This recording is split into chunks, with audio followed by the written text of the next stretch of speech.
অনেক দিন পরে মাটির পাতিলে রান্না করব।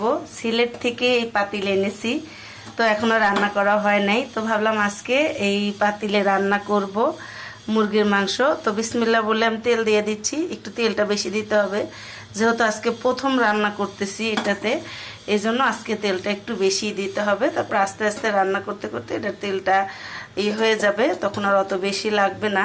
তো আমি প্রথমে মুরগি মাংস রান্না করব, তো একটু আলু ভেজে নিব।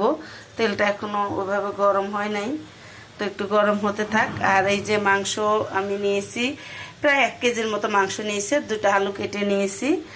আর এইখানে হচ্ছে যা যা লাগবে মশলা সব রেডি করে নিয়েছি। এবার আমি রান্না করব, তো সবাই সাথে থাকুন, দেখতে থাকুন। মাটির পাতিলে রান্না, আমার শাশুড়ি রান্না করতো মাটির পাতিলে। মাটির পাতিলে রান্না করতো, দুধও জাল দিত মাটির পাতিলে, ভাত রান্না করতো, পানি খেত মাটির কলসিতে। আসলে আগের দিনের মানুষ এই মাটির পাতিলে, হাঁড়ি পাতিলে খাবার খাওয়াতে তাদের স্বাস্থ্যকর জীবনযাপন করেছে। আমরা কিন্তু অনেক ভেজাল জিনিস খাই এখন, আর আগের মানুষ পিওর জিনিস খেয়েছে।